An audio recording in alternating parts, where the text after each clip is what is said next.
let's talk money. That's the end of that sentence. I don't need to justify that. Those are things I have to consider. Oh my God, get it out of my life. I'll be dead. Hello friends, welcome back to my channel. If you are new, I'm Kelsey. I like to talk about things that are mental health related, lifestyle, how those things interconnect. And today I wanted to kind of come clean about something, which is my finances and how my bipolar disorder, how those two things have affected each other. So if you are new again, or you're not subscribed, please like the video and subscribe. And yeah, let's get vulnerable about money. I didn't get to do a 2024 reset really, so February is it. Particularly, the reason I'm talking about this is kind of to take accountability, but also to consider the interconnection between money and mental health, how those two things are very inextricably linked, and how they really influence each other, particularly when it comes to negative feelings about money. Full disclosure, I have more debt than I would like to have. My 2024 money goals have been basically revolved around 5 different spheres. Ultimately, creating a budget that I'll stick to, monitoring my finances more regularly, building up an emergency fund that will actually sustain an emergency, paying off my debt aggressively, and then saving for retirement if I ever get there. So a little bit of background. I was always quite good with money for a lot of my life, and then I had a manic episode, wasn't really treating money like you should. And that's fairly common among people who have bipolar disorder, but I was unmedicated. I didn't really know what was going on.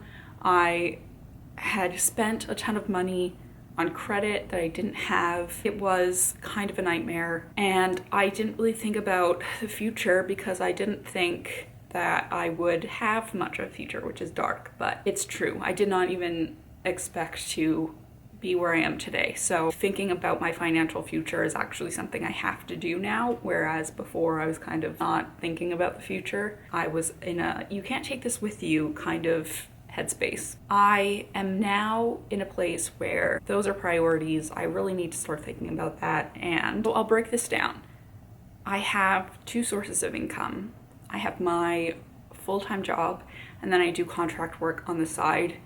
The idea was to keep up my contract work, put all of that money into paying off my debt after I take out like taxes and stuff. I started a new job over 2 months ago now, and I'm still kind of getting a grasp onto how much that's going to bring in.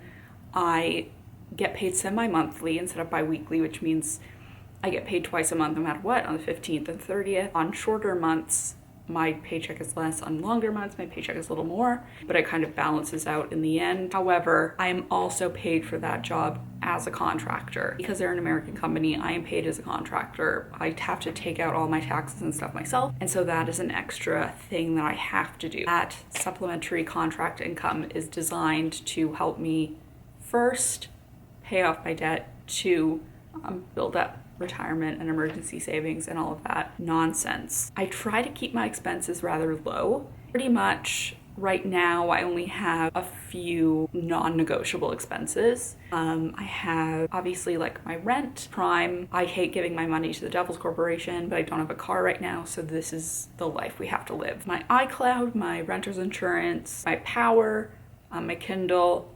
Spotify, my phone, Blue Cross. I have a Microsoft subscription right now for Office 365, but we're coming back to that. One streaming service, which is Discovery, because I like true crime. My daily expenses stuff are like basically food, personal care, eating out, some entertainment, miscellaneous stuff, and then transportation, which is mostly Ubers because again, I don't have a car right now. My debt is, again, bad for me, not as bad for other people. So I had $10,000 of credit card debt, 10,000 plus of credit card debt, probably closer to 10,500 on one single credit card. And the interest was eating me alive. It was like 22%. It still is 22%. What am I talking about? Yeah, it was a lot. I wasn't digging myself out from under it. It's like you make the payments, and even if you're paying over the minimum, like it's designed to just keep you underwater essentially. I did open up to my parents about it. I was very ashamed initially.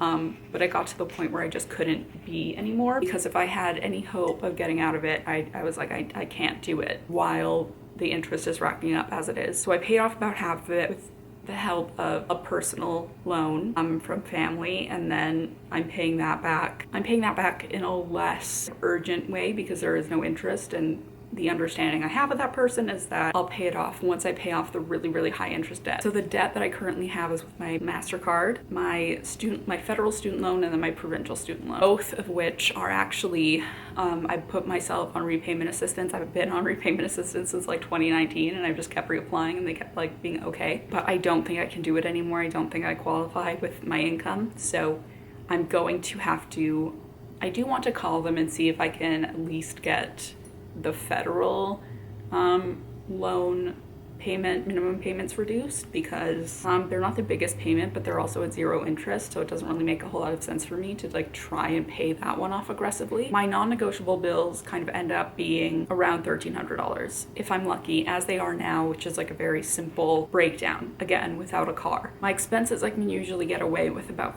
$800 a month. $300 a month pretty much goes to food if I can, sometimes a little over, in terms of like groceries and stuff. Is the biggest chunk of my life, really. And then I am trying to save more towards my sinking fund so that I can be better prepared for big purchases in life and all of that stuff that I want to save for. So the current plan is to aggressively pay off the debt. I'd like to have it paid off in the next few months. I just don't know how reasonable that is, unless I don't want to buy myself anything for fun or go outside my budget at all.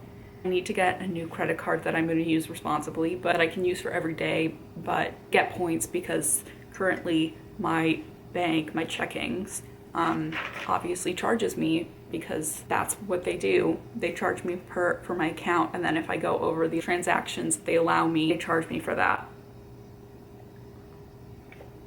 So if I can cut down on making transactions on that card, that'd be ideal. So I am kind of looking around at new credit cards. I've been poking around Credit Karma to see what I would like be a good candidate for, but if anyone has any recommendations for a Canadian credit card that you like, I've been eyeing the Amex Cobalt. People say that it is good one-to-one air miles transfer, so we'll see. My goal is to move into a bigger apartment, which is gonna increase my rent for one, and probably my renter's insurance by like a few cents. If I do make that move, which I'm hoping I do in the next few months, that will be an increased expense. So that's also a reason why I want to pay off my debt faster. I'm putting away money to pay movers because I don't want to do it myself. That's the end of that sentence. I don't need to justify that. No one likes to move by themselves.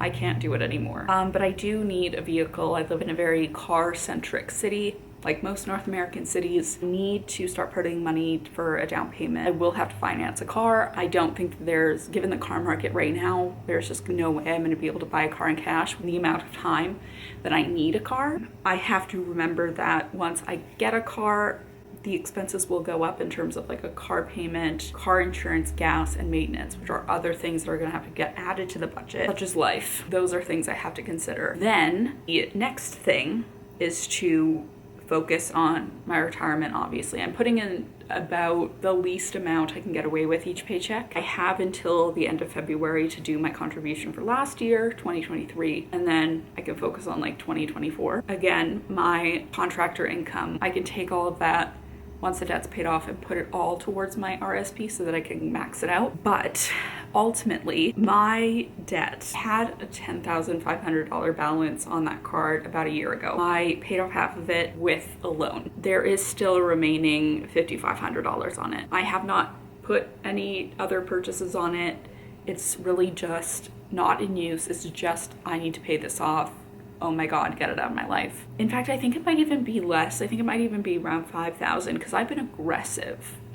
Like 15 to 20% of what comes in from like my full-time job goes towards that debt, and then what comes in from my supplementary job goes to that. So I'm attacking that. I want it out of my life. Student loans. My federal loans aren't really a big deal to me. My federal loan is $5,505. It's at 0%.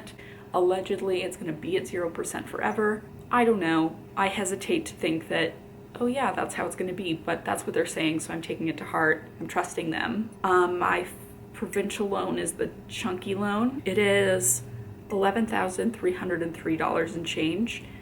The interest rate is floating. I don't remember choosing that. It's just, I was 20 when I got these loans, I feel like. So I don't know. I don't remember choosing that, but that's how it is. They're held by CIBC, and it's prime plus whatever 2 or something percent, whatever they choose. So it's at like a 7%, I think like 7.2% interest. And over the last year, it's been really fluctuating. So I don't even know if it's going to stay at that place. But that's where it is right now. Those two debts go back into repayment end of March, end of April. I come out of repayment in March, so I think it's end of April. But I have to confirm that actually. That's tomorrow, essentially. I think it's so funny because, like, my credit card, you know how you get, I'll show it here. If you get a credit card statement, you like look at your credit card statement, and in like the really, really fine print, it will tell you, oh, if you pay the minimum payment until it's paid off, this is how long it will take you. 41 years and 10 months that they told me, and I was like, I'll be dead. Absolutely not. Sinking funds, I'm trying to be as specific as possible. I don't really count my investing as like a sinking fund. All of my RSPs are held in Wealthsimple, so I'm like, it's easy to transfer. My sinking funds are in Neo. It's just nice to have them in a separate account that's free, that's out of my face, but that doesn't include my TFSA. My TFSA is in my normal bank. So I have like a holiday travel sinking fund, work, electronics for like when I need to buy a new phone or earbuds or chargers, miscellaneous stuff. I do little savings challenges for fun too, as a way to kind of like stash money away, and then when I get the lump sum, I'll like put it towards my credit card or put it towards another sinking fund that I'm saving for. I put money away for taxes in a separate account. I think that's in Tangerine. I'm so spread out everywhere. It's sitting there, it's gaining interest, and then by the time tax season comes around, deal with it then. I have home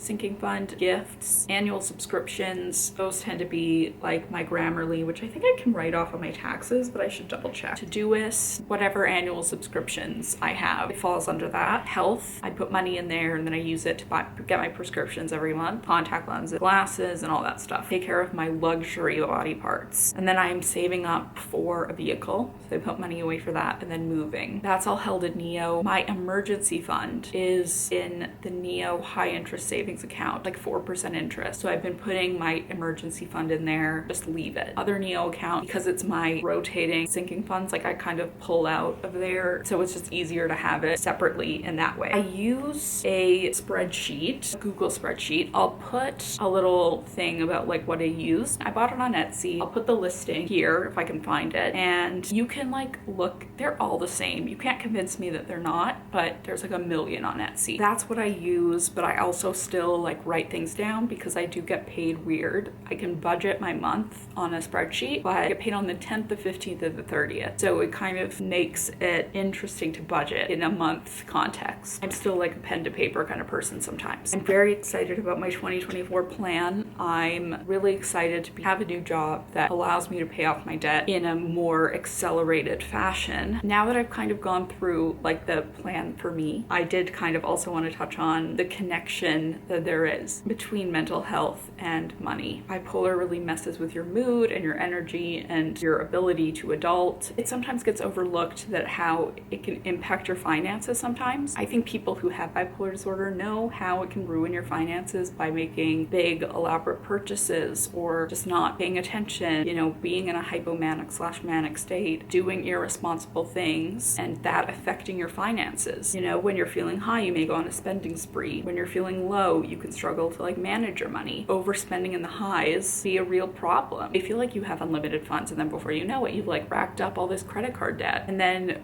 you get anxiety and depression and guilt. Managing day-to-day expenses becomes difficult, and there's this sense of potential avoidant coping. You know, you may avoid looking at your statements or facing the financial position which you put yourself in, which was where I was. I thought, oh, if I don't look at it, I can ignore it. It's not going to exist in my consciousness, so I don't have to think about it. But it can lead to a vicious cycle. You know, that was always a problem for me, and I'm trying to break out of this, but I ascribe a lot of elves to these arbitrary numbers. They are used to evaluate you, your grades, your GPA, your credit score, but it leads to a vicious cycle of debt and guilt and financial instability. And then there's also comfort spending to cope. Things that I find help me are making a budget, a realistic budget, knowing what's coming in, what's going out. You know, it's flexible, but put things that are important, like your health care and your rent and your food, above everything else, and like take it a day at a time. I'm a big set and forget it kind of person. I don't want to have to remember to make payments because I won't remember. I'll incur late fees. It's happened to me where I haven't set up auto pay. I've missed a payment. I've been lucky in that I've never been charged an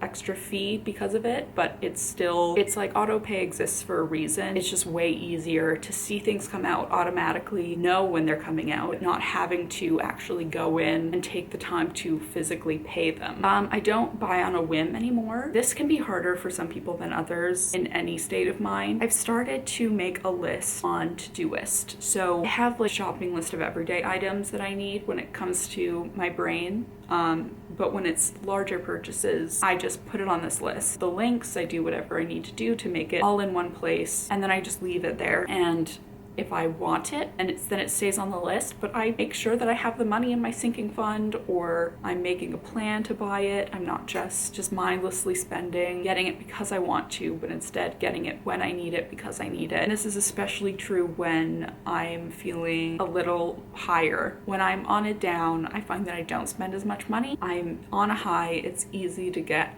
carried away. So having kind of an intermediary between me and buying the item, like putting it on a list, can really allow me time to like reflect and make a plan for when I do get this. When does it make sense to get it? And do I really need it / want it? And talking to a professional when you're feeling overwhelmed is totally valid, and I recommend it. You know, even if it's not somebody who is an expert in finances, just like talking to your therapist about the feelings that are associated with money can be helpful, whether that's anxiety or unhealthy coping mechanisms. Your therapist or a professional can help you. Those are just my thoughts and my experience. Getting on top of my financial life is possible, and it's possible for a lot of people. That's going to be 2024. So I will actually leave some resources, things that I've read and liked, in the description. But otherwise, like and subscribe, and I will see you in the next video.